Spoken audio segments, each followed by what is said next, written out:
Now, Maruti Suzuki's Alto 800 had a stranglehold on the entry-level hatchback market until the arrival of this, the Renault Kwid. And as we found in our comparison test, it came out on top because it offers a sensible value for money package and at the same time is appealing as well. But things aren't going to be all that easy for the Renault Kwid because it has to deal with the Alto 800 and at the same time, it also has to deal with its own sibling. This is built on the same platform as the Kwid and this is the Datsun Redigo. So while Renault may have stepped things up with a new 1-litre version of the Kwid, we've got the two 800cc versions here to see which one is the better pick.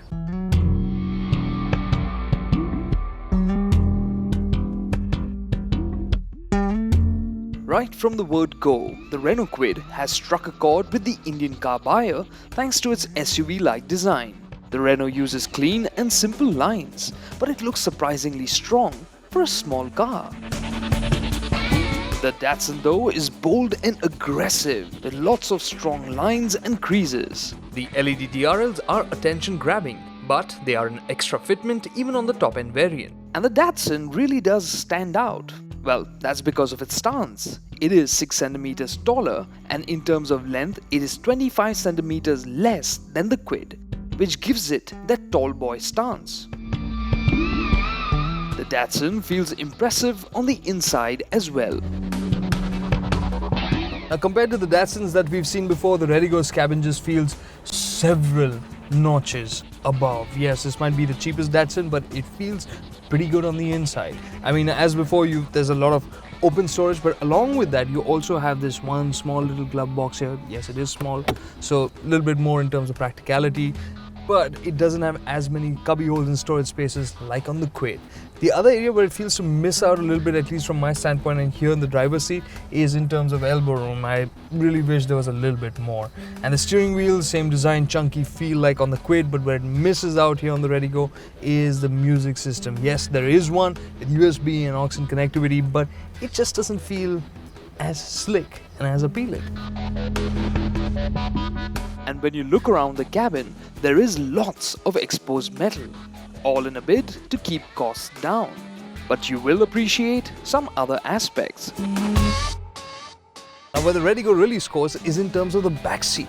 I mean, you've got lots of headroom and there is more knee room here than on the Kwid. You sit a little bit higher up, you've got better under thigh support and the seat squab is really quite long actually. So it feels very nice and supportive, but to liberate this room here in the front, they've compromised a bit in terms of the boot space. The 222-litre boot is on the smaller side, and since the loading lip is quite high, it is a bit difficult to use.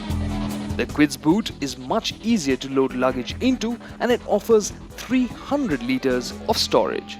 The Kwid's back seat, although spacious enough, doesn't have as much knee room as the Redigo.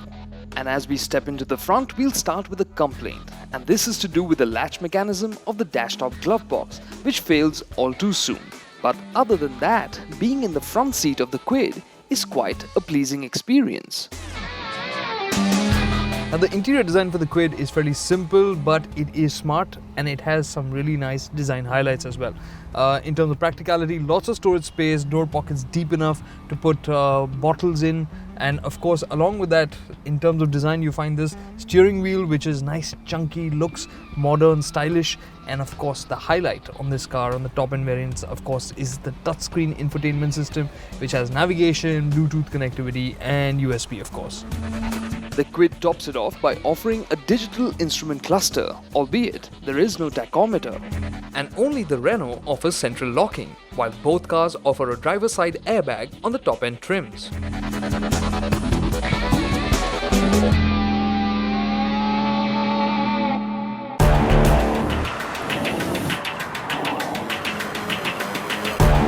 You'd imagine that as they are derived from the same platform, they would feel quite similar to drive. But on the road, the differences are dramatic. When you step into the Kwid after the Redigo, the first thing that will strike you is just how much more quiet this cabin is. You don't hear the engine straining away under the hood like you do in the Redigo. where it's really very apparent. Here when you push it hard, you'll hear it as well. But on the whole, when you're light footing it, it's going to feel nice, relaxing, and just makes the cabin feel that much more appealing. But the Datsun has its strengths. So when you're sitting inside the Redigo, what's really nice is that you're sitting a little bit higher, so you get a nice view of the road. A lot of glass area, so visibility is very nice. So it feels nice and airy because of that. And of course, there's also the other reason that the colors for the interiors are lighter than those on the Kwid. So it just ends up feeling like a airier cabin. Now, both the cars share the 799cc petrol engine that comes mated to a 5-speed gearbox. They have the same 54 horsepower and 72 Newton meters of torque. But the Redigo has an advantage. It is 25 kilograms lighter than the Kwid. So, what does it feel like to drive? Now when you view the Redigo just on its own in the way it drives, it just feels a bit dull, that's about it. But when you step out of this and into the Kwid, that's when you realize how much of a difference there really is.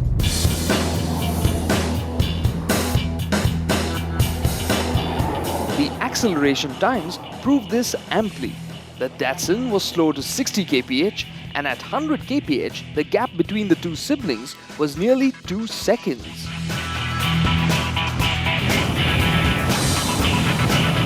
So the Kwid, yes, it's faster in a straight line, but that's not the reason why it's the better car to drive.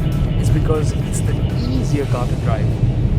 And that's down to the fact that it has more torque and responsiveness available in the mid-range. And that means getting going, adding some extra pace is just a whole load easier in the Kwid.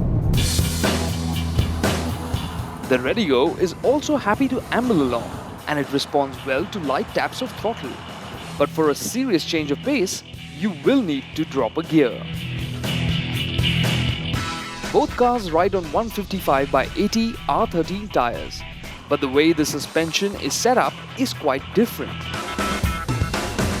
Now the Redigo is a little bit taller, so the suspension setup is stiffer and you can feel it at lower speeds. While the Datsun's ride quality is acceptable, the lower slung Kwid does much better. So the Kwid's ride quality is on the softer side, but along with that it has long travel suspension, so it feels cushy, but at the same time it can also take bigger potholes and bumps quite well. Both cars use electric steering units, and again it's the calibration that makes the difference. The Redigo steering feels too light, and this tall boy has a lot of body roll, so it isn't a car that you want to chuck around. Neither of these cars are your fun cars to drive, but the Kwid is the nicer car to steer. Well, firstly because the steering doesn't feel twitchy, so even when you're tracking straight, you don't have to keep giving it inputs. And when you chuck it into a corner, it just feels more predictable and more sure-footed.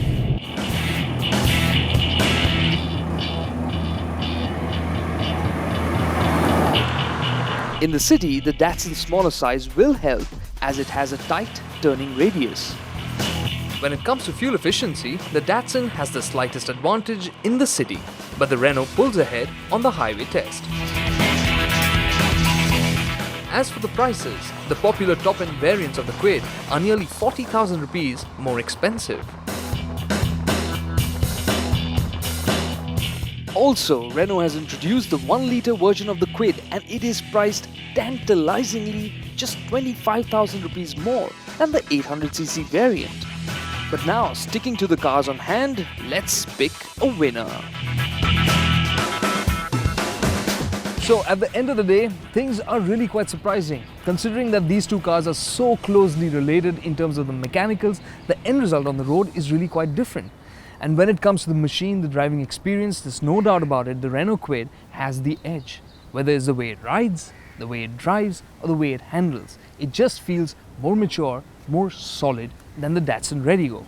It also offers a bit more in terms of appeal because of its design. It just looks like a cool little SUV, whereas the Redigo feels more like a traditional hatchback. The advantage that the Redigo has is that it offers you an airier cabin and it is cheaper than the Renault Kwid. But as we've seen, the Renault Kwid has a significant advantage, and when you factor in that it packs in more equipment as well, we'd suggest that this is one of those times where it makes sense to spend a bit more and make sure that you put your money on the Renault Kwid.